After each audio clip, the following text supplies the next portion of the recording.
సిద్ధపడుమా ఓ సంగమా, మేల్కొనుమా ప్రియ సంగమా. సిద్ధపడుమా ఓ సంగమా, మేల్కొనుమా ప్రియ సంగమా. పొరుడైన క్రీస్తు రానై ఉండగా పొదువై నీవు సిద్ధపడుమా. పొరుడైన క్రీస్తు రానై ఉండగా పొదువై నీవు సిద్ధపడుమా. సిద్ధపడుమా ఓ సంగమా, మేల్కొనుమా ప్రియ సంగమా. సిద్ధం అనే శీర్షికలో వేకప్ ఫ్రమ్ ద గ్రేవ్, సమాధి నుండి మేల్కొనుట అనే అంశంలో కొన్ని విషయాలు ఈ సమయంలో వివరంగా ధ్యానిస్తాం. జనుల పక్షమున దూత, ఆ కాలమందు నీ జనుల పక్షమున నిలుచునట్టి మహా అధిపతియగు మిఖాయేలు వచ్చును. ఇక్కడ మిఖాయేలు వచ్చి జనుల పక్షముగా నిలవబడడం అనే విషయాలు బహు వివరంగా ఈ సమయంలో ధ్యానిస్తాం. గొప్ప ఆపద, అప్పుడు నీ జనులు రాజ్యముగా కూడిన కాలము మొదలుకొని ఈ కాలం వరకు ఎన్నటికి కలుగునంత ఆపద కలుగును. ఇక్కడ గొప్ప ఆపద ఎలాగూ కలుగుతుందనే విషయాలు బహు వివరంగా ఈ సమయంలో ధ్యానిస్తాం. అటు తర్వాత మనం చూసినట్లయితే గ్రంథమునందు దాఖలు, అయితే నీ జనులలో గ్రంథమునందు దాఖలైన వారెవరో వారు తప్పించుకొందురు. ఇక్కడ గ్రంథమునందు దాఖలైన వారు ఎలాగున తప్పించుకుంటారు అనే విషయాలు బహు వివరంగా ఈ సమయంలో ధ్యానిస్తాం. నిద్రించిన వారు మేలుకొనుట మరియు సమాధులలో నిద్రించు అనేకులు మేల్కొనెదరు. ఇక్కడ సమాధులలోనున్న వారు ఎలాగన మేల్కొంటారనే విషయాలు ధ్యానిస్తాం. నిత్య జీవము నిందకు మేల్కొనుట,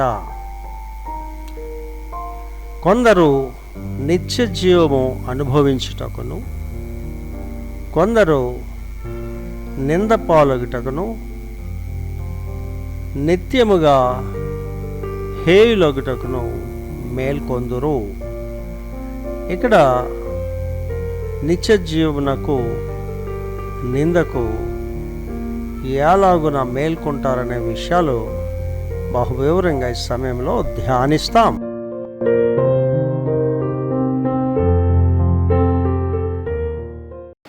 సిద్ధం అనే శీర్షికలో ఈ దినం మనం ధ్యానించబోయేది waking up from the grave, సమాధి నుండి మేల్కొనడం. ఇది చాలా ఇంపార్టెంట్ మెసేజ్ అండి. సిద్ధం అనే దానికి సమాధి నుండి మేల్కోవడానికి సంబంధం ఏంటి పాస్టర్ గారే అనొచ్చు. సమాధి అంటే ఏంటండి, సచిన వాళ్ళు ఉండేది. సచ్చినోడి దగ్గరికి వెళ్ళి సిద్ధం అంటే ఆడు ఏం సిద్ధం అండి, ఆల్రెడీ చచ్చాడండి. అర్థమైందండి. సచిన వాళ్ళకి మెసేజ్ ఎందుకంటే పాస్టర్ గారు అనొచ్చు కదా. ఈ సచిన వాళ్ళ గురించి కాదు. మీరు జీవించుచున్నారని పేరు మాత్రం ఉన్నది కానీ మీరు మృతులే, అంటే సచ్చినోళ్ళే. ఎవడైతే యేసు ప్రభుకి అంగీకరించడో, ఎవడికైతే యేసు ప్రభు హృదయంలో లేడో చచ్చినోడితో సమానం. వాడి గుళ్ళు వచ్చి కూర్చున్నా శవం వచ్చి కూర్చున్నట్టే.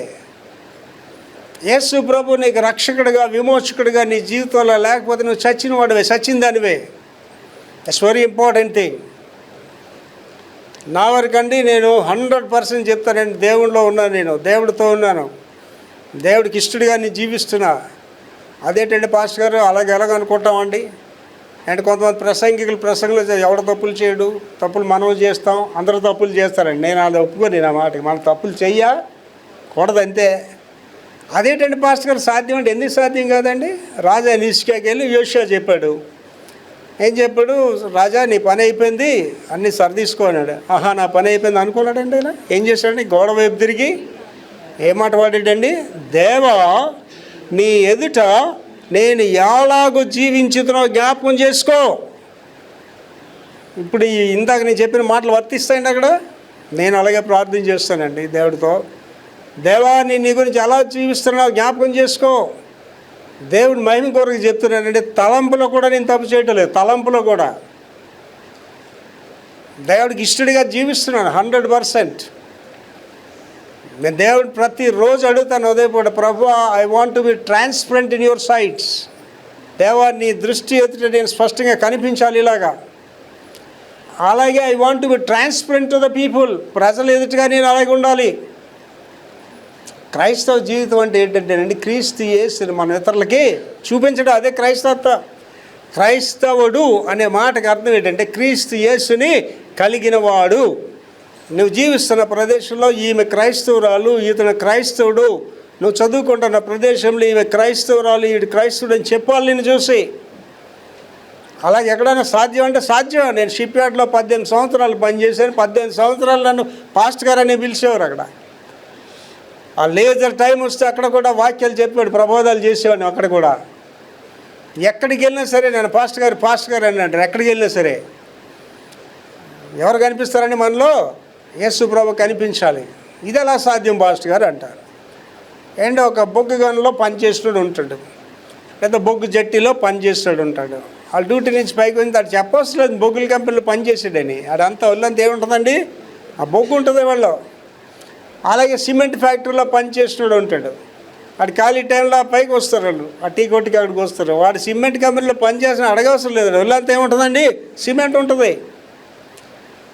అలాగనే దేవుడు నీలో ఉంటే అవతల వాళ్ళకి ఎవరు కనిపిస్తాడండి? దేవుడు వాళ్ళకి కనిపిస్తాడు. కనుక ఇవాళ సమాధిలో నుండి మేల్కోవాలి, చచ్చిన స్థితి నుంచి పైకి రావాలి. ఇవాళ ప్రపంచం చాలా భయంకరమైన పరిస్థితిలో ఉందండి. సంఘాలు చచ్చిన సంఘాలుగా ఉంటున్నాయి. నామకార్థ ఆరాధన చేస్తున్నారు సంఘాల్లో. కాపరికే మారు మనసు లేకపోతే ఆడేం బోధ చేస్తాడండి, కాపరికే ప్రార్థన జీవితం లేకపోతే వాడేం బోధ చేస్తాడండి. వీళ్ళ గురించి తిమోతికి రాస్తూ పౌలు గారు స్పష్టంగా రాశారండి. ఈ సేవకుల గురించి రాస్తుంటారు, వారు కడుపులకే వారు దాసులు అంటాడు.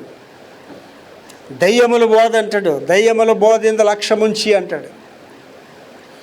మరి ఇంకో దగ్గర అంటాడు, వారికి అనుకూలమైన బోధకులను ఏర్పాటు చేసుకున్నారు. ఇవాళండి బోధ సరిగా చేస్తే ఆ బోధ ఎవరికి ఇష్టం ఉండదండి. ఇవాళ ప్రజలకు కావాల్సిన బోధ ఏంటంటే వచ్చారా, కూర్చున్నారా, కానుకలు ఇచ్చారా, వెళ్ళిపోండి, ఆ బోధే కావాలి. ఇవాళ బాగు చేయని బోధ ఎందుకండి? అందుకే దేవుని వాక్యం ఎంత స్పష్టంగా చెప్తుందంటే, మీలో అనేకులు బోధకులు అవ్వద్దు. బోధకులమైన మనము మరి కఠినమైన తీర్పు పొందుతాం. నేను చూసిన పెద్ద పెద్ద పాస్టర్లు భ్రష్టులు అయిపోయిన వాళ్ళు, నాశనం అయిపోయిన వాళ్ళ కుటుంబాలు నాశనం అయిపోయిన వాళ్ళు చూశానండి పాస్టర్స్ని. కారణం ఏంటంటే వాళ్ళలో భక్తి లేకపోవడం, దేవుని ఇష్టానుసారంగా జీవించకపోవడం. మేల్కొనడం గురించి బైబిల్ వివరణ అండి. ఈ వివరణలు బైబిల్లో నుంచి చూస్తాం రెండు కూడా. నెంబర్ 1 యోహాను సువార్త 11వ అధ్యాయము 25-26 వచనాల్లో చూస్తాం. చదువు తల్లి. అందుకు యేసు ప్రభు గారు, పునరుద్ధానమును జీవమును నేనే, పునరుద్ధానము జీవము నేనే, I'm the life and the resurrection. ఎవరు చెప్పగలరండి ఈ మాట? యేసు ప్రభు గారు తప్పించి దేవుళ్ళు అనబడేవారు ఎవడు చెప్పలేదు ఈ మాట. పునరుద్ధానము జీవమును జీవము నేనే. ఆయన ద లైఫ్ అండ్ రిజరెక్షన్. నా యందు విశ్వాసం ఉంచువాడు ఎవడైనా ఒకవేళ నా యందు విశ్వాసం నమ్మిక ఉంచితే చనిపోయినను బ్రతుకును. వాడు చచ్చిపోయినా బతుకుతాడు. బ్రతికి నా యందు విశ్వాసం ఉంచి ప్రతివాడు చచ్చిపోయినాడు బతుకుతాడు. ఒక బ్రతికి ఎవడైనా నా యందు విశ్వాసం ఇస్తే ఎన్నటికి వాడు ఎన్నటికీ చనిపోడు. ఈ మాట నమ్ముచున్నావా అని ఆమె this is the very clear cut అండి. ఇది వెరీ క్లియర్ కట్. చనిపోయిన వాళ్ళు యేసుప్రభు నామమున వాళ్ళు బ్రతుకుతారు. ఇవాళ మెసేజ్ అదే. బ్రతికి నా యందు విశ్వాసం ఇప్పుడు ఎన్నటికీ చచ్చిపోడు అండి. నేను డెలిబరేట్గా చెప్తున్నానండి. చాలాసార్లు చెప్పిన మళ్ళీ నాకు మరణం లేదండి. నేను ప్రభు రాకళ్ళు ఎత్తుపడతాను. ఆ ధన్యత దేవుడు కొంతమందికి ఇస్తాడు, అందరికీ రాదు. అది ఎంతమంది చెప్పగలమండి నాకు మరణం లేదు, నేను దేవుని రాకళ్ళు ఎత్తపడుతుంది చెప్పగలం? అసలు 71 సంవత్సరాలు బ్రతికిన వాళ్ళు ఎంతమంది? ఈ 71 సంవత్సరాల రోగాలు హాస్పిటల్ తిరుగుతున్న వాళ్ళు ఎంతమంది? ఏంటి ఎవడైనా విశాఖపట్నంలో బీపీ ఉంటే ప్రసంగించేయని పాస్ ఎవడని ఉన్నాడా? ఉన్నాడండి, విక్టర్ ప్రభాకర్ ఉన్నాడండి. రోగాలు ఉంటే ప్రసంగం చేయని పాస్ ఎవడని ఉన్నాడా? ఉన్నాడండి, విక్టర్ ప్రభాకర్ అనేవాడు ఉన్నాడు. అది ఒక విక్టర్ ప్రభాకర్కి సొంతమా మీకు కాదా? యెహోవా అందరికీ ఉపకారి. Is the lord for all. ఆయన అందరికీ ప్రభువు. ముద్దు బిడ్డలు లేరండి దేవుడికి. నేనంతా మీరంతే.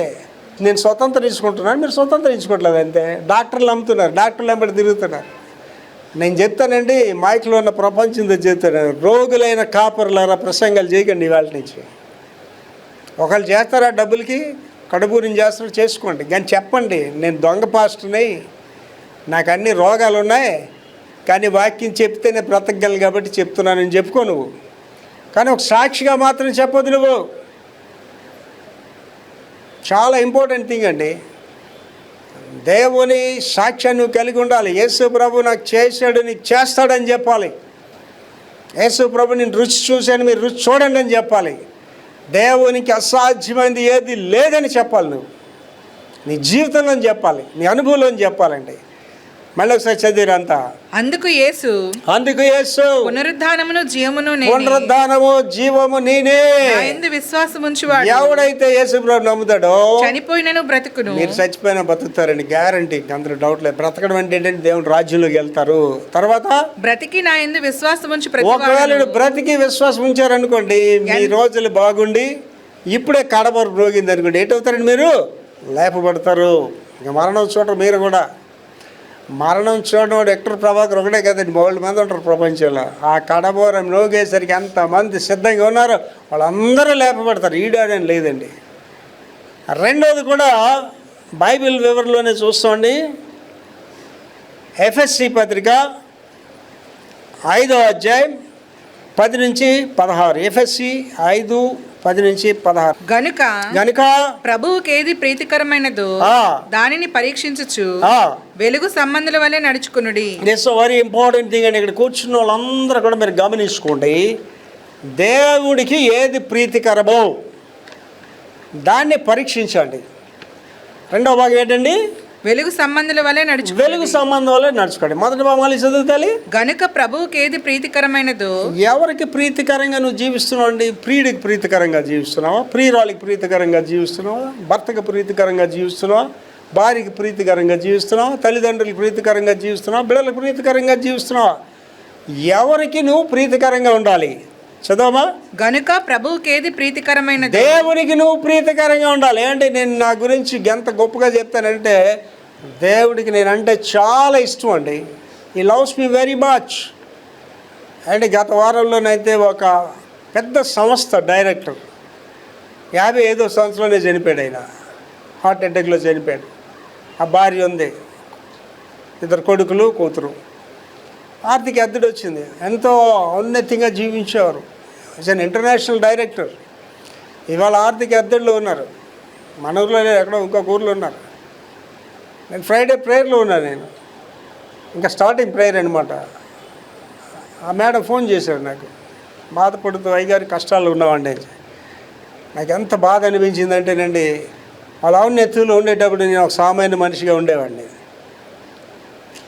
ఆర్థిక సహాయం కావాలండి, పిల్లలు 2 హాస్పిటల్ ఉన్నారని. సరే అమ్మగారు పంపిస్తానని చెప్పి ఫోన్ పెట్టేసి మరి నేను చర్చ్లో నా ప్రేయర్లోన నేను ఒక వ్యక్తికి ఫోన్ చేసి చెప్పి వాడికి 25,000 పంపించు, నీకు చర్చ్ అవగానే నా ఇంటికి వచ్చి కలెక్ట్ చేసుకొని చెప్పానండి. అవన్నీ వాళ్ళకి ఎలాగ ఉంటుందండి? మా ఇంట్లో వాళ్ళు ఉన్నారు అనుకోండి, ఎలాగ ఉంటుంది? డాడీ అడిగితే 5,000 ఇవ్వడు, 25,000 ఎలాగ ఇచ్చారు తెలియనోడికి. 25,000 చాలా తక్కువ అండి, లక్షలు కూడా ఇచ్చాను చాలామందికి, లక్షలే ఇస్తాను. చిన్నపిల్లలకి ఒక బిస్కెట్ ఇవ్వండి, ఎవరికి ఇచ్చారు బిస్కెట్? ఆడనే 2 నిమిషాలు అయ్యాక, అరే నాకు బిస్కెట్ ఇవ్వరా అని అడగండి.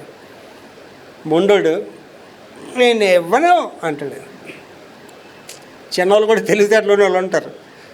పువ్వు పుట్టగానే వెక్షిస్తుందంట కదా, ఆ తెలివితేటలోనే ఒకసారి ఇలా చూస్తాడు, మీకది చూస్తాడు, ఆడికది చూస్తాడు, మీకది చూస్తాడు, బిస్కెట్ కది చూస్తాడు. ఈడే కదా బిస్కెట్ ఇచ్చాడు, ఒకవేళ ఇవ్వకపోతే బిస్కెట్ మళ్ళీ తీసుకుంటాడు ఏమని ఆలోచించి ఆ బిస్కెట్ ఇలా పట్టుకొని చిన్న గోళ్ళు ఉంటాయి కదండి అడిగి, ఆ చిన్న గోళ్ళ చివరి ముక్కని తిప్పి ఇలా మనకి ఇస్తాడండి. ఎవనోడి మీద అడుగుతుంది బెటరే. మనం ఎలాంటి తెలుసండి, దేవుడు మనకి ఇవ్వాలి అంటే God give me give me give me give me, ఈ ప్రభు అంటాడు. ఇచ్చేసాడు దేవుడు. అప్పుడు నీకు ఒరే అల్లడి కొద్ది పెట్టరంటే, నా దగ్గర ఎక్కడవి, నా దగ్గర ఎక్కడున్నాయి, ఇవ్వడానికి చెయ్యలు రావు, తీసుకోవడానికి చేతులు ఇలాగ ఉంటాయి, ఇవ్వమనగానే చేతులు ఇలా వెనక్కి పెట్టేస్తాయి, కురసైపోతాయి చేతులు ఇవ్వమనగానే. నా బైబిల్లోని అడుగుడి మీకు ఇయ్యబడినని చెరిపేశాను. నా బైబిల్లో ఉన్నది ఏంటంటే ఇయుడి మీకు ఇవ్వబడతాయి. చదవ మళ్ళీ మొదటి భాగం. ప్రభువుకి ఏది ప్రీతికరమైనదో. నేను దేవునికి చాలా ప్రీతి కలిగిన వాడినండి. నాతో అనుభవాలు ఉన్న వాళ్ళకి అది అర్థమవుతుందండి. కష్టం అంటే నేను వస్తానండి, మీతో ఉంటానండి. బాధ అంటే మీతో ఉంటానండి. నేను సహాయం చేసిన వాళ్ళు చాలామంది అండి. I did lot of help to lot of people. దేవుడికి ఎంత ఇష్టం అంటే, నేను ఒక పాస్టర్ మా ఇంటికి చాలామంది పాస్టర్లు వస్తుంటారు, రాగానే ఎంతకు సాయం చేస్తాను. వెళ్ళిపెట్టేవాడు ఆ పాస్టర్ ప్రార్థన చేస్తున్నాడు, ప్రభా అయ్యగారిని బహుగా దీవించిన ఆయన అన్నాడండి. ప్రేయర్ అయిపోయాక నేను అన్నాను, పాస్టర్ గారు అది ఏదో మీ గురించి చేసుకోవచ్చు కదా, ప్రభువా నన్ను బాగా దీవించని చేసుకోవచ్చు కదా అంటే, అయ్యగారు మీకు నిజం చెప్పాలండి, దేవుడు మనం దీవిస్తే నేను ఎవరికి ఇస్తానేమో తెలియదు కానండి, మిమ్మల్ని మాత్రం దీవిస్తే మీరు 10 మందికి పెడతారు సార్ అన్నాడండి. నేను ఆశీర్వదింపడానికి కారణం అదేనండి. నేను ఒక ఇండియన్స్కే కాదండి, అమెరికా దేశంలో నేను ఒక పెద్ద మీటింగ్ వెళ్ళానండి, పెద్ద కాన్ఫరెన్స్ అది. ఆ వెనక రోజులో కూర్చున్నాను, ఒక్కడే ఉన్నాను. కాన్ఫరెన్స్ అవుతుంది, దేవుడు నాతో మాట్లాడుతున్నాడు. వెనక్కి తిరిగి ఒకసారి చూడన్నాడు. వెనక్కి తిరిగి చూస్తే ఒక అమెరికా అమ్మాయి, యంగ్ లేడీ, చిన్న పిల్లని పట్టుకొని ఉంది, దుఃఖంతో ఉందన్నమాట. ఆవిడికి ఒక $100 తీసుకెళ్ళి ఇవ్వన్నాడు. $100 అంటే ఎంత తెలుసండి, ఈవేళ లెక్క ప్రకారంగా $8,700. 8,000 అంటే ఇచ్చేస్తామండి, ఎంత ఆలోచిస్తామండి? కానికేయడానికి ఎంత ఆలోచిస్తాం, గుడికి 10,000 ఇవ్వాలంటే ఎంత ఆలోచిస్తాం. అప్పుడు నేను దేవుడు అంటున్నా, ప్రభా నేను ఇండియా ఉండి కదా, ఆవిడ అమెరికా అమ్మాయి, ఆవిడికి నేను వెళ్ళి ఇవ్వడం ప్రభా అని నీకు చెప్తున్నాను, వెళ్ళి ఇవ్వని చెప్పాడండి. అది ఏంటంటేనండి, సినిమా హాల్ చైర్స్ లాగా ఉంటాయి అనమాట. ఆవిడ దగ్గర నేను వెళ్ళాలంటే మళ్ళీ చివరికి నేను వెళ్ళి ఆవిడ లైన్లోంచి మళ్ళీ వెళ్ళాలన్నమాట. నేను వెళ్ళి ఆవిడ పక్కన కూర్చున్నా, హలో అంటే వాళ్ళు పలకరిస్తారు. అమెరికాలో ఎవరు తెలియకపోయినా పలకరిస్తారు. హలో అన్నాను, హలో అన్నది. ఇంకేం మాట్లాడుకుంటా, అమ్మ దేవుడు ఈ $100 నీకు ఇవ్వమన్నాడమ్మా అని ఆ $100 ఇలాగ ఇచ్చానండి. ఆవిడ పట్టుకొని ఆడడం మొదలెట్టిందండి. సార్ అది అమెరికా దేశం, అంత దొరలక్కడ, నేను ఇండియా వాడిని. ఆవిడ ఏడుస్తుంటే ఏమనుకుంటారండి, పాస్టర్ గారు ఏదో చేసేస్తాడు అనుకుంటారు కదా. నేను వెంటనే, అమ్మా దయచేసి ఆడకమ్మా, నువ్వు ఏడిస్తే నిన్నేదో అనరాని మాట్లాడినాను, చేయరాని పని చేసినా అనుకుంటారమ్మా, ఏడొద్దన్నాను. అలా మెల్లిగా ఏడుపు ఆపింది. నాకు ఏడుపు ఎందుకు వచ్చిందంటే, పాస్టర్ ఇలాగ వెళ్తున్నాను నేను రోడ్డు మీద, దేవుడు ఈ మీటింగ్లోకి వెళ్ళమంటున్నాడు, నాకు $100 కావాలి, మా పిల్లకి పాల డబ్బా కొనాలి. దేవుడు చెప్తున్నాడు, ఆ కాన్ఫరెన్స్కి వెళ్ళు, నీకు $100 ఇస్తానని అన్నాడు. నేను దేవుడితో చెప్తున్నాను, దేవుడు ఆ కాన్ఫరెన్స్లో డబ్బులు దండుకుంటారు వాళ్ళు ఎవరికి ఇవ్వరాలు, నాకేమిటి ఇస్తాడు అక్కడ $100 అని అడిగాను. కానీ దేవుడు వెళ్ళమన్నాడు, వచ్చాడు, దేవుడు నాకు ఇచ్చాడు, అందుకే ఏడుపు వచ్చిందన్న. ఏంటి నా అనుభవాలు ఇలాంటివి చెప్పాలంటే 1-2 కాదండి. ఆవిడికి $100 ఇచ్చానండి. మీటింగ్ అయిపోయిన తర్వాత ఒక దర్శనమ్మ గారు వాళ్ళ భర్త వచ్చారు, నాకు అసలు చూశారు. హలో పాస్టర్ అని పలకరించారు. హలో మా చర్చికి వస్తారా రేపు అన్న? వస్తానని. 3 రోజులు ఉండాలని. ఉంటానని. మీటింగ్స్లో మాట్లాడుతానని. 3 రోజులు మీటింగ్ అయిన తర్వాత అండి నాకు వాళ్ళు 3,75,000 ఇచ్చారండి. ఈ అమ్మాయికి ఎంత ఇచ్చానండి నేను? 8,000 ఇచ్చాను. 3,75,000 ఇచ్చారు. అందుకే నేను ఏంటి నమ్ముతానంటే ఇయ్యుడి మీకు ఇవ్వబడుతుంది. నేను ఆవిడకి 25,000 ఇచ్చానని చెప్పాను కదండి, మీకు చెప్తున్నాను. మరలా నెక్స్ట్ మెసేజ్లో చెప్తాను, దేవుడు నాకు 50,000 పంపిస్తున్నాను చెప్పాడు. నువ్వు 25 ఇచ్చావు కదా, నీ 25 నీకు ఇచ్చేస్తున్నా, ఇచ్చినందుకు నీకు బోనస్గా ఇంకొక 25,000 ఇస్తాను అన్నాడు దేవుడు. అది అనుభవిస్తేనే తెలుస్తుందండి. నీ డబ్బు అలా దాచుకుంటే నీకు దాని విలువ తెలియదు. నూతుల గురించి మనకు తెలియదు. వాళ్ళందరికీ బోర్లు డైరెక్ట్ ట్యాప్ వచ్చేస్తుంది. నూతికి ఒక లక్షణం ఉంటుంది ఏంటంటే ఆ నూతిలో నీళ్ళు తోడుతుండాలి. తోడకుండా వదిలిస్తే నీరు చేదైపోద్ది, దోమలు పురుగులు పట్టేస్తుంది. తోడుతుంటే అంటే తోడితే నీళ్ళు అయిపోతాయి అనుకుంటారు సార్, కానీ తోడుతుంటే ఏంటవుతుంది అంటే కొత్త నీరు ఊరుతుంటుంది. తోడుతుంటే కొత్త నీరు ఊరుతుంటుంది, తోడుతుంటే కొత్త నీరు ఊరుతుంటుంది. అలా నీ ధనాన్ని ఇతరులకు సహాయం చేస్తుంటే దేవుడు నీకు ఇస్తుంటాడు, నువ్వు ఇస్తుంటే దేవుడు నీకు ఇస్తుంటాడు. అడే విక్టర్ ప్రభాకర్ అండి, నా ఆశ అండి ఇండియా అంతా చర్చిలు కట్టాలని నా ఆశ అండి. ఒక్క మణిపూర్లోనే 100 చర్చిలు కట్టాలని ఆశ. దేవుని అడుగుతున్నా నేను. నా కొడుకుని ప్రేమిస్తాను, కూతురిని ప్రేమిస్తాను, భార్యని ప్రేమిస్తాను, మనవాళ్ళు ప్రేమిస్తాను, కానీ అందరికంటే దేవుణ్ణి ఎక్కువగా ప్రేమిస్తాను. దేవుడు పని ఏంటో చదువు మొదటి భాగం. గనుక ప్రభువుకి ఏది ప్రీతికరమైనదో అది తెలుసుకోవాలండి. ముందు దేవుడికి ఏది ప్రీతికరం, దేవుడు ఏది ఇష్టపడతాడు. ఏంటి మన ఇంటికి ఎవరైనా వచ్చారనుకోండి, మావయ్యో చుట్టం ఎవరైనా ఏంటంటే ఉంటామయ్యా అని అడుగుతారు. అడగరా, అమ్మ నాకు ఇలా ఉండమ్మా ఇది ఉండని చెప్తారా చెప్పరా? వాళ్ళకి ఏది ఇష్టం అది మనం వాళ్ళకి వండి పెడతాం. దేవుడికి ఏది ఇష్టం అది చేస్తే దేవుని ఆశీర్వాదాలు మీదకి ఎలాగ వస్తాయంటే నేను ఉప్పునిలాగా వస్తాయండి మీదకి. రెండో భాగం వెలుగు సంబంధుల వలె నడుచుకునుడి. This is very important thing. వెలుగు సంబంధుల వలె నడుచుకోండి. చీకటి సంబంధులు లోకానుసారితో మన స్నేహాలు అవసరం లేదండి మనకి. వెలుగు సంబంధం వలె ఉండండి. నిష్ఫలమైన అంధకార క్రియలలో పాలివారై ఉండక వాటిని ఖండించుడి. ఇదండి చూసారండి. ఏంటంటే సమాధి నుండి లెగడం అంటే నిష్ఫలమైన అంటే పనికిరాని అంధకార క్రియలతో పాలివారై ఉండకండి, వాటిని ఖండించండి. అంటే మా నాన్నగారు మాకు నేర్పించింది ఏంటంటే తప్పుని ఎప్పుడు ఖండించమని చెప్పాడు. తప్పు చేసి ఒప్పుకునేవాడు కాదు. కొన్ని ఇళ్లలో వాళ్ళ పిల్లలు తప్పు చేస్తే గద్దించరు, చెప్పరు, తప్పు అని చెప్పరు, సమర్థిస్తారు. దానివల్ల ఏంటవుతారంటే ఆ కుటుంబమే నాశనం అయిపోద్ది. తప్పుని తప్పుగా ఖండించాలి.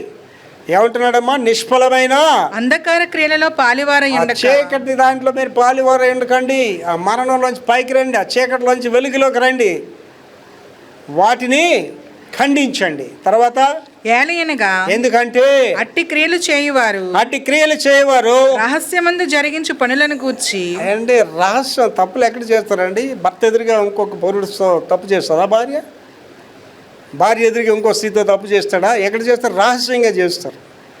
దేవుని వాక్యం ఏం చేస్తుందంటే మూలంలో చేసినవి మిద్దెల మీద ప్రకటించబడుతుంది. ఎక్కడో తప్పు చేస్తావు కానీ అది మిద్దెల్లో ప్రకటించబడుతుంది, ప్రపంచానికి వెళ్ళిపోద్ది. నువ్వు పనికి మాలిన దానివని, పనికి మాలిన వాడవని. తప్పు చేసే వాళ్ళందరికీ భయం ఉండాలండి. అండి తప్పు నుంచి ఎవడో తప్పించుకోలేడండి. నా హోల్ లైఫ్లో 70 సంవత్సరాలు నేను తెచ్చుకుంది ఏంటంటేనండి, మనుష్యుడా దేవుడు వెక్కరించబడడు. నువ్వు ఏది విత్తావు అది కోస్తావు. పెద్దోళ్ళు నేను చూశానండి, అడ్రస్ లేకుండా పోయిన వాళ్ళు నేను చూశాను. చదవది రహస్యమందు జరిగించు పనులను నువ్వు రహస్యంగా ఎవడ కనిపించకుండా చేస్తున్న పనులు ఉన్నాయి చూసావా? మాటలాడుటైనను అవమానకరమైనది. అవి అండి నువ్వు చీకట్లో చేసిన పనులు, ఎక్కడో చేసిన పనులు మాట్లాడడానికి అసహ్యకరమైనవి. నేను చాలాసార్లు నా మెసేజ్లో చెప్తాను, నేను చేసిన తప్పులు మీకు చెప్తే మీరు వాటిని క్షమించలేరని చెప్తాండి. ఏమండి ఇక్కడ ఉన్న అందరూ పెద్ద మనుషులాగే ఉంటారండి. నీ బ్రతుకంతా స్క్రీన్ మీద వేస్తారు అనుకోండి, నిన్నెవడో చూడడానికి కూడా ఇష్టపడ్డా. అరే భర్త ఉంటుండకి ఇది ఎలాగరా పాపం చేస్తుంది, భార్య ఉంటుండకి ఇది ఎలాగరా పాపం చేస్తున్నాడు, అవతల సొమ్మిడి ఎలాగరా దొంగిలించేస్తున్నాడు, అసహించుకుంటారండి. నిన్ను అసహించుకుంటారు. నీ బ్రతుకు కానీ స్క్రీన్ మీద వేస్తే నీకే అసహ్యం వేస్తుందండి. అందుకే వాక్యంలో అంటే మీరు గత కాల జీవితాన్ని బట్టి మీరు అసహించుకుంటున్నారు కదా, సిగ్గుపడుతున్నారు కదా ఇప్పుడు అంటాడు. తర్వాతమా సమస్తమును ఖండింపబడి, చూడండి, సమస్తము ఖండింపబడి వెలుగు చేత ప్రత్యక్షపరచబడును. వెలుగు చేత ప్రత్యక్షపరచబడతాయి. మొదటి భాగం అది ప్రత్యక్షపరచినది ఏదో అది వెలుగే కదా. మళ్ళీ మొదటి భాగం చదవండి. సమస్తమును ఖండింపబడి. అండ్ మీరు ఆలోచన చేసుకోండి, సమస్తం ఏంటవుతుంది? ఖండించబడుతుంది. వెలుగు చేత ప్రత్యక్షపరచబడండి. మీరు ఇక్కడ ఆలోచించండి, మీ జీవితంలో జరిగిన పొరపాట్ల గురించి ఆలోచించండి. మీరు ఎవరికి తెలియకుండా చేసిన తప్పు ఎంతమందికి వెళ్ళింది అది ఒకసారి ఆలోచించండి. ప్రపంచానికి వెళ్ళిపోద్ది నీ పాపం. నువ్వు ఎక్కడో చేసావు, 4 గదుల మధ్యలో చేస్తాను, కానీ అది వరల్డ్కి వెళ్ళిపోద్ది పాపం. అదే ఇక్కడ చెప్తున్నాడు, చదవమది. వెలుగు చేత ప్రత్యక్షపరచబడి. మళ్ళీ మొదటి నుంచి చదవండి. సమస్తమును ఖండింపబడి. సమస్తము ఖండించబడతాయి. దేవుడు కాంప్రమైజ్ అవడండి. దేవుడికి చేతకాంది ఏంటంటే పాపంతో ఆయన సంధి చేసుకోలేడు. ఆయన నువ్వు దేవుడి దగ్గర రావాలంటే ఆయన ఒకటే సూటిగా చెప్తాడు, నేను పరిశుద్ధుడు నేనున్నాను, మీరును పరిశుద్ధుడు. ఇట్స్ అ మస్ట్ అనమాట. అంతే. నువ్వు పాపిగా ఉంటూ ఇద్దరు భార్యలతో జీవిస్తూ రహస్యమైన పాపాలు చేస్తూ ప్రియులతో ఉండి ప్రియురాలతో ఉండి దేవుడికి స్తోత్రం అంటే పని చేయ దేవుడి దగ్గర. God will see everything. చదువుతలేదు మొదటి నుంచి. సమస్తమును ఖండింపబడి వెలుగు చేత ప్రత్యక్షపరచబడతాయి. నీ బ్రతుకంతా ప్రజల్లోకి వెళ్ళిపోదండి. అదే అంటాడు, మూలలో చేసినవి మిద్దెల మీద ప్రకటించబడతాయి. తర్వాత ప్రత్యక్షపరచినది ఏదో అది వెలుగే కదా. తర్వాత అందుచేత నిద్రించుచున్న నీవు. ఇక్కడ వచ్చాను. ఇవన్నీ ఎందుకు చెప్తున్నాను అనగా, నువ్వేట్రా పడుకొని ఉన్నావు. ఏం పడుకోవడం అండి? పడక మీద పడుకోవడం కాదు, ఆధ్యాత్మికమైన నిద్ర. ఆధ్యాత్మిక నేత్రాలు మూసుకుపోయాయి నీకు. చదవమా. అందుచేత నిద్రించుచున్న నీవు పడుకొని ఉన్నావు కదా, గుడ్డోళ్ళగా ఉన్నావు కదా, నీవు మేల్కొని లెగ్రా, మృతులలో నుండి లెమ్ము. మృతులలో లేని చచ్చిన బ్రతుకు నుంచి పైకి రా. క్రీస్తు నీ మీద ప్రకాశించునని ఆయన చెప్పుచున్నాడు. అండ్ ఒకసారి ఆలోచించండి, నీ వరకు నువ్వు మంచివాడివి, మంచిదాన్ని అనుకుంటావండి. నీ బ్రతుకంతా దేవుడికి తెలుసు అండి. ఆ చచ్చిన బ్రతుకుల నుంచి పైకి రమ్మంటున్నాడు, ఆ చచ్చిన బంధాల నుంచి పైకి రమ్మంటున్నాడు, చచ్చిన స్నేహితుల నుంచి పైకి రమ్మంటున్నాడు అండి. నీతిమంతుల సభలో పాపులు, పాపుల సభలో నీతిమంతులు నిలవరు. విశ్వాసికి అవిశ్వాసికి జోడు లేదు. నువ్వు అవిశ్వాసంతో తిరుగుతున్నావు అంటే నువ్వేం విశ్వాసం అండి? నువ్వు ఎవరికి అసలు క్రైస్తవుడు అని చెప్పుకోదు కూడా. నువ్వు అన్ని జనాంగాలతో రాత్రులు తిరుగుతున్నావు అంటే ఎవరికి క్రైస్తవుడు అని చెప్పుకోదు ఎవరికి కూడా. నువ్వు అన్నిటిగానే జీవించు, వెచ్చగానే నుండు, చల్లగానే నుండు, ఉండాలా దేవుని బిడ్డగా జీవించు. అదంతా ఒకసారి చదివిరా. అందుచేత నిద్రించుచున్న నీవు మేల్కొని మృతులలో నుండి లెమ్ము. క్రీస్తు నీ మీద ప్రకాశించునని ఆయన చెప్పుచున్నాడు. యేసు ప్రభువు నీ మీద ప్రకాశిస్తాడు. తర్వాత దినములు చెడ్డవి గనుక. ఎందుకు ఇవన్నీ చెప్తున్నాడండి? దినములు చెడ్డవి. ఒరే మంచి రోజులు కాదురా, జాతకుండా అంటారు కదా. దినములు చెడ్డవి కనుక మీరు సమయమును సమయాన్ని పోనీక సద్వినియోగం చేసుకొనొచ్చు అండి. ఇక్కడ వాళ్ళందరికీ చెప్తున్నానండి, కాల విలువ నీకు తెలియకపోతే కష్టాలు పాలైపోతావండి. ఏమండి, నాకు ఒక వర్క్ ఉందనుకోండి, ఈ మెసేజెస్ ప్రమోట్ చేయాలి మార్నింగ్ అలా, నైట్ పడుకోనండి. నైట్ పడుకోకుండా ఆ మెసేజ్లు అప్లోడ్ చేసి 1 గంట అవుతుంది, 2 అవుతుంది, పడుకొని మళ్ళీ 4 గంటలు వేసి ప్రార్థన చేసుకోండి. నాకు పని ఉంటే నిద్ర రాదు, ఆ పని చేయాలి. ఎందుకంటే ఇవాళ ఒక రోజు వెళ్ళిపోతే మళ్ళీ ఈ రోజు నీకు రాదు. ఇప్పుడు ఈ గంట వెళ్ళిపోతే మళ్ళీ నీకు రాదు, మళ్ళీ ఒక రోజు ఈ ప్రోగ్రాం రాదు నీకు. అది లాస్ట్ అందులో చదవమా. అజ్ఞానుల వలె కాక. ఇవన్నీ ఎందుకు చెప్తున్నారంటే జ్ఞానం లేని వాళ్ళే కాకుండా జ్ఞానుల వలె నడుచుకున్నట్లు, జ్ఞానం కలిగి నడుచుకున్నట్లు జాగ్రత్తగా చూసుకోండి. ఏంటి, బుద్ధిహీనంగా నువ్వు ఉన్నంత కాలం నిన్ను ఎవడు బాగు చేయలేడండి. బుద్ధిహీనంగా ఉన్నప్పుడు నన్ను ఎవడు బాగు చేయలేడండి. అజ్ఞానులుగా ఉండకండి, జ్ఞానం కలిగి ఉండండి. జ్ఞానం లేని వారులారా జ్ఞానం ఎట్టిదాన్ని తెలుసుకోండి అంటాడు. జ్ఞానం ఏం చేస్తుంది? నేను బ్రతికిస్తుంది. జ్ఞానం వాళ్ళు నువ్వు బ్రతుకుతావు, జీవిస్తావు దేవుని కొరకు. లాస్ట్ మళ్ళీ ఒకసారి చదివిరా. అజ్ఞానుల వలె కాక. జ్ఞానుల వలె జ్ఞానుల వలె నడుచుకోండి. బైబిల్ వివరణలోకి వెళ్తున్నాం అండి. ఈ బైబిల్ వివరణలో కూడా దానియేలు గ్రంథము 12వ అధ్యాయం మొదటి 2 వచనాలు. దానియేలు గ్రంథం 12వ అధ్యాయం మొదటి 2 వచనాలు. అవి 5 భాగాలుగా మనం ధ్యానిస్తాం. 2 వచనాలు. నెంబర్ 1 ఏంటంటేనండి, జనుల పక్షమున దూత. అంటే మీ పక్షంగా ఒక దూతను దేవుడు పెడతాడు. చదవమ్మా. ఆ కాలమందు ఆ రోజుల్లో నీ జనుల పక్షమున ఈ జనుల పక్షమున నిలిచినట్టి ఆ మహా అధిపతియగు మిఖాయేలు వచ్చును. మిఖాయేలు అనేవాడిని పంపిస్తాడంటాడు. మిఖాయేలు అంటే వారియర్. మిఖాయేలు దూత పని ఏంటంటే యుద్ధాలు చేసేది. గాబ్రియల్ దూత ఏంటంటే మెసేజెస్ చెప్పేది, వార్తాహరుడు. మిఖాయేలు పంపిస్తానంటున్నాడు. ఒకసారి ఆలోచించండి మీరందరూ కూడా. అమ్మ బాబాయ్ పాస్టర్ గారు చదివి చెప్పారు మిఖాయేలు వస్తుందని, మిఖాయేలు అని చూడకండి. దేవుడు మిఖాయేలు అంటే ఒక వ్యక్తిని పంపిస్తాడు మీకు. ఏంటి, నేను అమెరికా దేశంలో నాకు సహాయం కావాలి, ఎవరు సహాయం చేస్తారంటే మిఖాయేలు అని ఒక మనిషిని పంపించాడు. నా జీవితాన్నే మార్చేసాడు. ఏంటి, నేను అనేకుల జీవితాలు మార్చేసాడు. నేను కూడా అనేకులకి. నేను ఉదయకాలంలో ఒక ఆయనతో మాట్లాడితే, అమ్మ మీ కుటుంబం నిలబడడానికి కారకులు ఎవరంటే దేవుడే, కానీ మీ వల్లే సార్ మేము నిలబడ్డాను. అనేక కుటుంబాలు నా వల్ల నిలబడ్డాయండి. చాలామందికి కృతజ్ఞత కూడా ఉండదు. నా జీవితంలో నా మీద తిరుగుబాటు చేసిన వాళ్ళు, నేనంటే ఇష్టపడిన వాళ్ళు ఎవరంటే నా మేలు పొందిన వాళ్ళే. నేను ఎవరికైతే సహాయం చేసినా వాళ్ళకే నేను నచ్చిన. జనరల్గా మీకు చెప్తున్నాను, మీ మీద ఎవడన్నా తిరగబడ్డాడంటే మీ మీద మేలు పొందినాడే మేము తిరగబడతాడు. మీ బంధువులు ఎవడైనా నేను అసహించుకుంటున్నాడంటే మీరు ఏ బంధువుకి సాయం చేస్తే ఆడే నేను అసహించుకుంటాడు. చాలా జాగ్రత్తగా ఉండాలండి. దేవుడు ఎవరు పంపిస్తాడండి? మిఖాయేలు అంటే వారియర్ని పంపిస్తాడు. నా వరకు నేను అనేక మందికి అలాగ మిఖాయేలుగా నిలబడ్డానండి. అనేకులకి దేవుడు నా గురించి కూడా అనేక మిఖాయేల్ని పెట్టాడు. ఇవాళ నేను ఎలాగున్నానంటే నా జీవితంలో అనేకులు ఉన్నారు ఇలాంటి వాళ్ళు. ఆ కష్టకాలంలో ఆ వ్యక్తి లేకపోతే నేను ముందుకు వెళ్ళలేను. అలాంటి వాళ్ళు ఉన్నారు నా జీవితంలో. ఇవాళ నాకు నష్టం కలిగిస్తున్నారండి నా వాళ్ళే. ప్రవక్త స్వదేశంలో హితుడు కానేరుడు. అమెరికా దేశం నేను వెళ్తే నాకు బ్రహ్మరథం పడతారండి. నేను దిగిన ఎయిర్పోర్ట్ ఎక్కడ ఉంటుందండి? 3 గంటలు 4 గంటలు 5 గంటలు 6 గంటలు ప్రయాణించాలి. అంత దూరంలో ఉంటుంది. అక్కడికి అండి పిట్స్బర్గ్ అనే ఎయిర్పోర్ట్లో నేను దిగితే నేను వెళ్ళవలసిన దుబాయ్ అనే ప్రదేశం. ఆ దుబాయ్ అనే గ్రామానికి వెళ్ళాలంటే సుమారుగా 6 గంటలు ప్రయాణించాలి. అమెరికా దేశంలో కూడా ఒక నిమిషం కూడా ఒకటికి ఇవ్వడండి. అలాంటిది ఆ ద్వారా పాస్టర్ గారు, పెద్ద పాస్టర్ గారు, ఆయన హెరాల్డ్ అనే పాస్టర్ నా గురించి వచ్చి అక్కడ ఉంటాడు. నా గురించి ఎదురు చూస్తాడు, నాకు వెల్కమ్ చెప్తాడు. అలాంటి వాళ్ళు చాలామంది మిఖాయేలు నా జీవితంలో ఉన్నారండి. లోకల్గా ఉన్నారు, విశాఖపట్నంలో ఉన్నారు. దేవుడు ఎప్పుడు నీ గురించి ఒక మనిషిని పెడతాడు.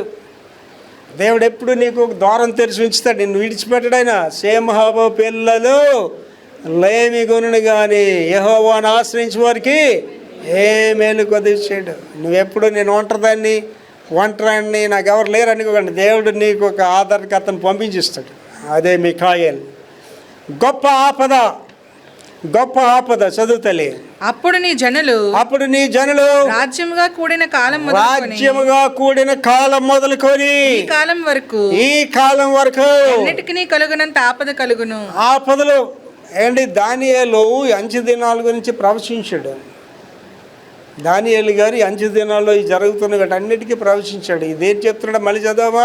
అప్పుడు నీ జనులు రాజ్యంగా కూడిన కాలం మొదలుకొని కాలం వరకు ఎన్నటికి కలిగినంత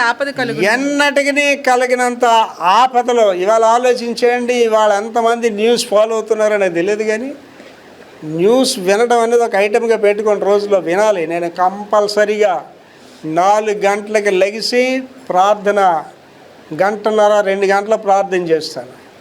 1 గంటన్నర ఎక్సర్సైజ్ చేస్తాను. ఫిజికల్ ఎక్సర్సైజ్ చేస్తూ న్యూస్ వింటాను. మొదట ఇండియన్ న్యూస్ వింటాను. ఆ తర్వాత ప్రపంచంలో ఏమవుతుందో వింటాను. అప్డేట్ న్యూస్ ఉంటుంది నా దగ్గర. ఇవాళ ప్రపంచంలో భయంకరమైన పరిస్థితులు ఉన్నాయండి. నిన్న మొన్నటి వరకు యుక్రెయిన్ వెళ్ళి కొట్టేస్తున్నాడు రష్యా వాడు. ఇవాళ యుక్రెయిన్ వెళ్ళి రష్యాని కొట్టేస్తున్నాడు. వెళ్ళి వాడికి అర్థం అవ్వట్లేదు. పుతిన్ గడికి ఈడొచ్చి నన్ను కొట్టేస్తున్నాడు ఏంట్రా అని. ఇస్రాయేల్ దేశం చిన్న దేశం అండి. ఇటు నుంచి అటు 2 గంటల ప్రయాణం అంతే. విశాఖపట్నం అది ఉంటుంది ఇస్రాయేల్ దేశం. ఎన్ని దేశాలతో యుద్ధం చేస్తుంది తెలుసండి? ఇరాన్ అనే ఒక పెద్ద దేశంతో యుద్ధం చేస్తుంది. లెబనాన్ అనే పక్క దేశంతో యుద్ధం చేస్తుంది. పాలస్తీనా వాళ్ళతో యుద్ధం చేస్తుంది, చుట్టూ సైన్యాలతో యుద్ధం చేస్తుంది. చిన్న దేశం, భయం ఇజ్రాయెల్ అంటే ప్రతి వాడికి భయం అండి. ఈ దేశాలు కథలు బంగ్లాదేశ్ పాప ఆ ప్రెసిడెంట్ని ఎంట తగిలిసారండి పాప. వాడు ఇండియా వచ్చేసి దాగుంది ఆ ప్రెసిడెంట్. ఎంత భయంకరంగా ఆలోచించండి. ఇంగ్లాండ్ దేశంలోనైతే ఆ యొక్క మసీదులు పడగొట్టేస్తారు, తురకాలు చంపేస్తున్నారు. పొమ్మంటున్నారు తురకాలు, మా ఇంగ్లాండ్ వద్దురా అని చెప్తున్నారు. బంగ్లాదేశ్లో ఏం చేస్తున్నారండి, టెంపుల్స్ పక్కన కొట్టేసి హిందువులు చంపేస్తున్నారు. మోడీ గారు కోపం వచ్చిందండో, మీ హిందువులు చంపేస్తే మేము సహించం అంటున్నాడు. మరి మణిపూర్లో క్రైస్తవులు చంపించినప్పుడు ఆయన బాధ కలగలేదండి? మణిపూర్లో చర్చెస్ పగలు కొట్టించినప్పుడు ఆయన బాధ కలగలేదండి? ఇది టెంపులే, అది టెంపులే, ఈ టెంపుల్ బదులు కొడితే ఆయన బాధ కలగలేదు? మణిపూర్లో ఆడవాళ్ళు రేప్ చేసిస్తే ఆయన బాధ కలగలేదు? బాధ ఉండొద్దని నేను చెప్పట్లేదు. వందల మంది స్త్రీలు చంపేస్తుంటే బాధ లేదు వీళ్ళకి. ఇవన్నీ ఏంటండి, ప్రవచన వల్ల నెరవేర్పు. రాజ్యముల మీదకి రాజ్యం. మొదటి నుంచి చెప్పింది ఏంటండి, కంట్రీస్ వర్సెస్ కంట్రీస్, రాజ్యముల మీద. ఇప్పుడు రెండోది ఏంటంటే జనముల మీదకి జనములు. వాళ్ళే తనుకొని చేస్తారు. ఏంటి ఇవాళ హిందువులు వెళ్ళి క్రైస్తవులు చంపేస్తున్నారు ఏంటండి, జనాల మీద జనాలు. నిన్నటి దినాన్ని హిందూ ఉగ్రవాదులందరూ ఒక ఓత్ తీసుకున్నారట. ఏంటండి ప్రమాణం, ఆయుధాలు పట్టండి. దేనికి పట్టాలి? క్రైస్తవులు చంపండి అంతే, క్రైస్తవులు చంపండి. ఆ డేట్ అయిందండి జనముల మీదకి జనములు. ఇవన్నీ నెరవేరుతున్నాయి. Should be careful. ఏదో ప్రశాంతంగా వెళ్ళిపోతాను అనుకోకండి. ఇవాళ ఆ పాలస్తీనా దేశాలే చూస్తే ఏడుపు వస్తుందండి. ఒక కుటుంబంలో 18 మంది చచ్చిపోయారు. ఆ చిన్న పిల్లలు మిగిలి ఉన్నాయి. ఎవరు పలకరిస్తారు ఆ పిల్లని, ఎవరు చూస్తారు ఆ పిల్లని? అమాయకులు చచ్చిపోతున్నారండి. ఉగ్రవాదులు చేసే పని ఏంటంటే ప్రజల్ని ఆ చుట్టూ పెట్టుకుంటారు. వాళ్ళు చూసి మమ్మల్ని చంపరని. వీళ్ళేం చేస్తున్నారు, ఇజ్రాయెల్ వీళ్ళని ఆయన గెలిపి చంపేస్తున్నారు. ఈ వాళ్ళకండి రమారమి పాలస్తీనాలు దగ్గర 60 నుంచి 70 వేల మంది చచ్చిపోయారండి. 60-70 వేలు అంటే చిన్న సంఖ్య కాదండి, ఆలోచించుకోండి. భయంకరమైన పరిస్థితులు జరుగుతున్నాయి. వాళ్ళు అదే చెప్తున్నాయి. ఇక్కడ మళ్ళీ చదువుతలేదు, గొప్ప ఆపద. అప్పుడు నీ జనులు రాజ్యంగా కూడిన కాలం మొదలుకొని, రాజ్యముగా కూడిన కాలం మొదలుకొని ఈ కాలం వరకు అన్నిటికీ కలుగునంత ఆపద కలుగును. ఆపద కలుగుతుంది. మూడో ఏంటంటే గ్రంథమునందు దాఖాలు. గ్రంథమునందు దాఖాలు అంటే గ్రంథంలో రాయబడ్డం. చదువుతాలి. అయితే నీ జనులలో గ్రంథమునందు దాఖలైన వారు, గ్రంథమునందు దాఖలైన వారు ఎవరు? వారు తప్పించుకుందరు. వారే తప్పించుకుంటారు. ఎవడు తప్పించుకుంటాడేటండి? జీవ గ్రంథము వేరొక గ్రంథము విప్పబడును. ఆ గ్రంథములలో ఎవరి పేరైనను లేని ఎడల వాడు అగ్నిలో పారవేయబడును. దాన్ని ఎవరు ప్రవచించారండి? యోహాను గారు ఆ ప్రవచన వాక్యం చెప్పాడు. ఇక్కడ ఎవరు చెప్తున్నారండి? దానియేలు గారు చెప్తున్నాడు. దానియేలు కూడా అంచె దినాలను ప్రవచించాడు. బైబిల్ అంతా ఇంటర్లింక్ కలిగి ఉంటుందండి. ఆదికాండం నుంచి ప్రకటన గ్రంథంలో ఇంటర్లింక్ కలిగి, ఏదో కవులు రాసేసింది కాదు, అది history. Bible is a history. లోకం ఎలాగ అంతమైపోద్దో బైబిల్లో రాయబడ్డదే జరుగుతున్నాయి ఇవాళ. ఏమంటున్నాడు అన్నమాట, మళ్ళీ చదవండి. అయితే నీ జనులలో గ్రంథమునందు దాఖలైన వారు ఎవరు? ఆ గ్రంథంలో ఎవడ పేరు ఉంటుందో వారు తప్పించుకుంది. ఏమండి ఆలోచించాడు కూర్చున్నాడు. నీవు గ్రంథంలో పేరు ఉందా నీకు? అంటే ఫ్రీ ఇల్లు లేదు ఇస్తున్నారు కదా, ఇల్లు లేని వాళ్ళు బాధ. మా పేరు రాయలేదండి, మా పేరు రాయలేదండి అంటే దాఖలు లేదు నీ పేరు. అక్కడ నీ పేరు ఉంటే నీకు ఒక స్కీమ్ ఇల్లు వస్తుంది. ఈ స్కీమ్ ఇల్లు వచ్చినా రాయిపోయినా స్కీమ్ ఇల్లు అన్నీ పోతాయి ఒక రోజుని. కానీ ఇక్కడ ఎక్కడండి జీవ గ్రంథంలో నీ పేరు రాయబడ్డదా? ఆలోచన చేసుకోండి. నా పేరు రాయబడ్డదండి జీవ గ్రంథంలో. పరలోక రాజ్యం నేను చాలా గొప్పవాడండి. ఇక్కడ ఎంత గొప్ప ఉన్నా అంతగా అనేక రెట్లు గొప్పవాడిని పరలోక రాజ్యం. ఇక్కడ ఏంటంటే నా డబ్బు పాడు చేసిన ప్రజలు ఉన్నారు, నన్ను మోసం చేసిన ప్రజలు ఉన్నారు. ఇవాళ నేను ఎక్కడో ఉండాలి సేవాపరంగా, కానీ ఈ ముష్కరుల మధ్యని తోడేళ్ళ మధ్యని సాగుతున్నాను. పరలోక రాజ్యంలో తోడేళ్ళు లేవు, ముష్కరులు లేవు. యేసుప్రభువు గారు ఏం చేయండి, పరలోకమందు నీ ధనమునకు చిమ్మిడి పట్టదు, దొంగలు ఎత్తుకొని వెళ్ళిపోరు. నేను పరలోక రాజ్యంలో చాలా ధన సంపన్నుండండి. అండ్ ఇవాళ కూడా నష్టాల్లో, గాయాల్లో, బాధల్లో ఎంత సంతోషంగా ఉంటానండి. మోసాన్ని భరించే శక్తి దేవుడు నాకు ఇచ్చాడు. గాయాలను భరించే శక్తి దేవుడు నాకు ఇచ్చాడు. శ్రమ ఓర్పు పరీక్ష నిరీక్షణ కలిగి చేస్తుందని శ్రమలు ఏందో ఆనందించండి. శ్రమలు అనేవండి మీరు పొందబోయే మహిమకు సోపానాలండి. ఇక్కడ శ్రమ పడుతున్నారంటే అర్థం ఏంటంటే మహామహిమ మీ కొరకు ఎదురు చూస్తుంది. తర్వాత అండి, నిద్రించిన వారు మేల్కొనుట. ఇంపార్టెంట్, మన టైటిల్ అదే, నిద్రించిన వారు మేల్కొనుట. చదువురా. మరియు సమాధులలో నిద్రించు అనేకులు మేలుకొనెదరు. ఇవాళ సమాధులు అంటే ఏదో సమాధులు ఇలా పడిపో లెగిసిపోవడం కాదు. అమెరికా దేశంలో హలోవిన్ అని ఒక పండుగ చేస్తారు, క్రైస్తవులు కూడా చేస్తారు. నిజంగా పెట్టేస్తాడు, నల్ల బట్టలు వేసి అడిగే లెగుస్తుంటాడు అనమాట. ఆ సమాధుల్లో లెగడం వల్ల ఇలా పెట్ల పడుకో ఢింగ్ లెగిసిపోతే అది కాదు ఇక చెప్పేది ఇక్కడ. ఏంటమ్మా అది? మరియు సమాధులలో నిద్రించి అనేకులు మేలుకొనేదారు అంటే అర్థం ఏంటంటే, ఒరే పిచ్చిదానా, ఒరే పిచ్చోడా, నువ్వు జీవించుచున్న పేరు ఉంది కానీ నువ్వు సచ్చినోడు వెంటరా. అండి తాగుబోతు ఉన్నాడు అనుకోండి, అంటే దేంట్లో ఉన్నాడండి? త్రాగుడు అనే ఒక సమాధిలో ఉన్నాడు అనమాట. త్రాగుడు అనే సమాధి. ఏంటంటే పాస్టర్ గారు ఏదో ఒక మెసేజ్లో తాగుబోతుల గురించి చెప్తారు, మీకు ఇంకా తాగుబోతులను వదలరా అంటారు. నాకు సరదా వాళ్ళ గురించి మాట్లాడి. మా ఇంటి ఎదురుగే ఉన్నాడు, పూతవరమాన్లో మేము ఉన్న రోజుల్లో మా ఇంటి ఎదురుగే ఒక నాయుడు గారు, ఆయన భార్య ఇద్దరు సెంట్రల్ జైల్లో పనిచేసి, సెంట్రల్ జైలు ఇక్కడే ఉండేది. ఆయన ఇన్స్ట్రక్టర్ అనమాట, పిల్లల జైల్లో ఉంటాడు, వాళ్ళందరికీ ఆయన్ని నేర్పిస్తుంటాడు. ఆవిడ వార్డెన్, ఆవిడ చాలా మర్యాద వస్తుంది, అతను మర్యాదగా ఉంటాడు అనమాట. వచ్చేవాడు, పాస్టర్ గారు ఒక 500 ఇవ్వండి సార్ అంటే ఇచ్చేవాడు. 2 రోజులు 3 రోజులు తెచ్చి ఇచ్చేసాడు. ఒక రోజు వచ్చాడు, 2000 ఇవ్వండి సార్, ఇస్తున్నాడు కదా ఇచ్చేస్తుంటే ఇచ్చాను 2000 ఇచ్చి అని ఇలా పట్టుకొని వెళ్ళాడు. ఆయన ఇలా వెళ్ళాడో లేదో వెనకదలో ఆవిడ వచ్చిందండి, పాస్టర్ గారు మీరు నిజంగా పాస్టర్ గారా అన్నాడు. ఏట్రా బాబు ఇంత పోర్సుగా అడుగుతుంది, ఏమమ్మా అన్నాడు. మీరు పాస్టర్ గారు అయితే ఇలాంటి పనులు చేస్తారండి. అమ్మ నేనేం తప్పు చేశాడమ్మా, మా ఆయనకి 2000 ఎందుకు ఇచ్చారండి? ఏమమ్మా ఎప్పుడు అడుగుతున్నాడు, ఇస్తున్నాను, తెచ్చి ఇచ్చేస్తున్నాడు, ఎందుకు తీసుకున్నాడు నాకు తెలియదమ్మా అని. ఈ 2000 పట్టుకొని తాగడానికి వెళ్ళాడండి, తాగి సంవత్సరం రోజు హింసిస్తున్నాడండి. మీరు పాస్టర్ గారండి ఎలాగ ఇస్తాను? అమ్మ నాకు తెలియదమ్మా, చెప్పావు కదా, నేను ఆయనకి ప్రసంగం చేస్తాను, వెళ్ళిపోమని. ఆ మరుసటి రోజు వచ్చాడు నాయుడు గారు, కూర్చోండి సార్ అన్నాడు. కూర్చోలేండి. నాయుడు గారు మీకు లోన్ ఇస్తారా డిపార్ట్మెంట్లో? ఇస్తారు సార్ అని. ఎంత ఇస్తారంటే 50,000 ఇస్తారండి, 1,00,000 కూడా ఇస్తారండి అన్న. 1,00,000 రూపాయలు లోన్ పెట్టండి సార్. ఎందుకు సార్ అన్నాడు. లోన్ పెట్టండి సార్ అన్నాడు. ఏం చేయాలి సార్ ఆ డబ్బుతో?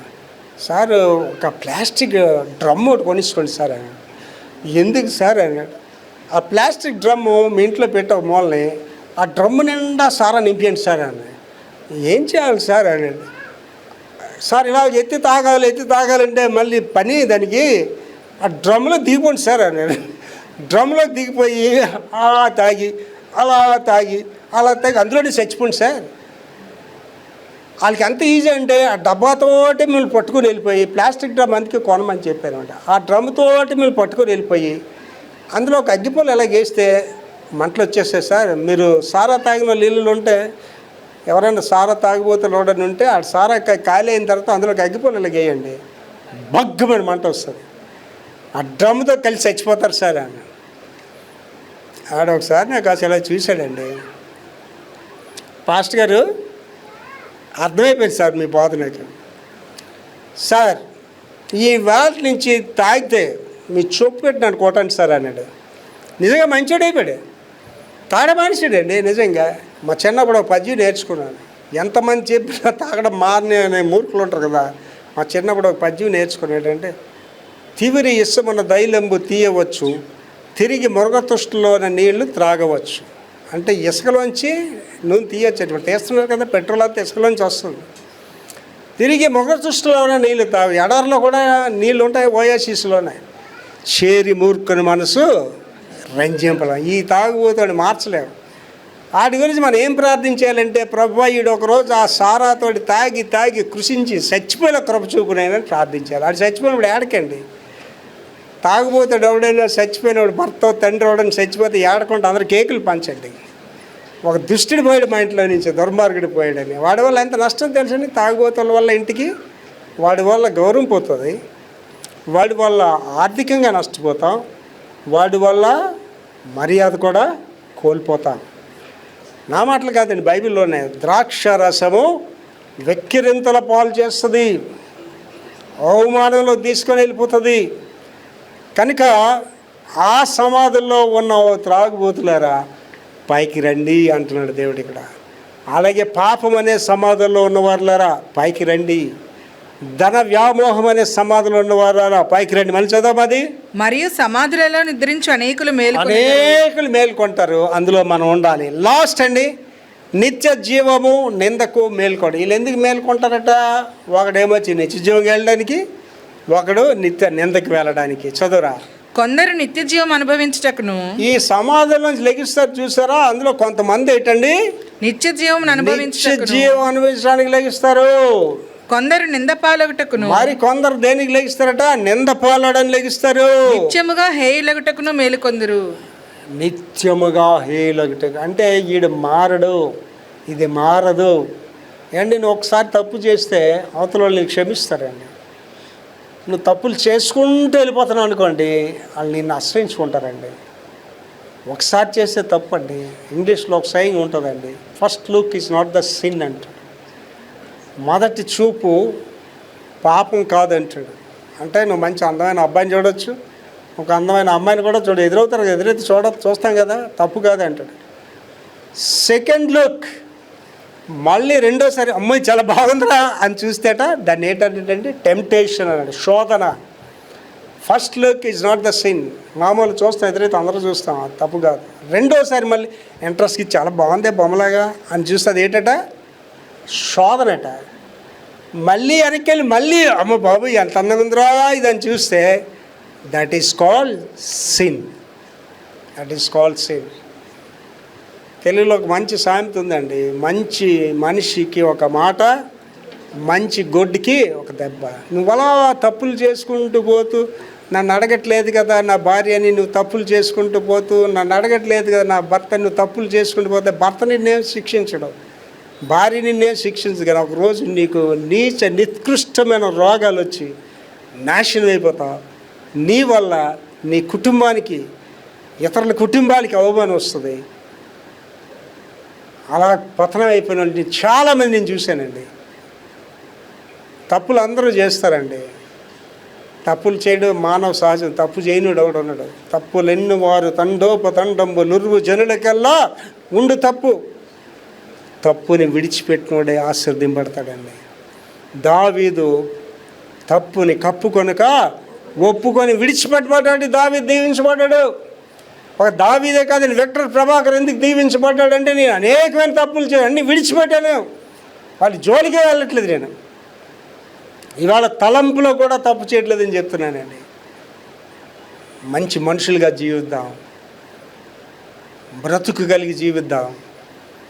తప్పులు చేసుకుంటూ వెళ్ళిపోద్దు, దయచేసి తప్పును విడిచిపెడదాం. అప్పుడే నీకు ఈ మాట వర్తిస్తుంది. ఏంటంటే సమాధి నుండి పైకి లెగిస్తాం, మేల్కోవడం. ఆ బ్రతికినోడికే సిద్ధపాటు, కానీ చచ్చినోడికి సిద్ధపాటు ఏంటండి? చచ్చిపోయిన నాన్న శవం దగ్గరికి వెళ్ళి నాన్న ప్రభు అక్కడ వచ్చేసింది అంటాడు. కదులుతాడా? అదేం చెప్తాడా? లాస్ట్ మాట ఒకసారి చదవరా. కొందరు నిత్య జీవం అనుభవించుటకును, కొందరు నిత్య జీవం అనుభవించుటకును, కొందరు నింద పాలగుటకును, కొందరు నింద పాలగుటకును, నిత్యముగా హేయులగుటకును, నిత్యముగా హేయులగుటకును మేల్కొందరు. ప్రార్థన చేసుకుందాం. మహాపురుషుడు తండ్రి యేసునైనా కృపామయుడా, ఇవాళ సూటిగా నాతో మాట్లాడారయ్యా. ఎక్కడో ఉన్న మా అందరితో, ప్రపంచంతో మాట్లాడారయ్యా.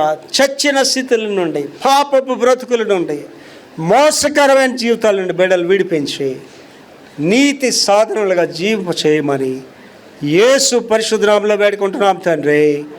ఆమేన్.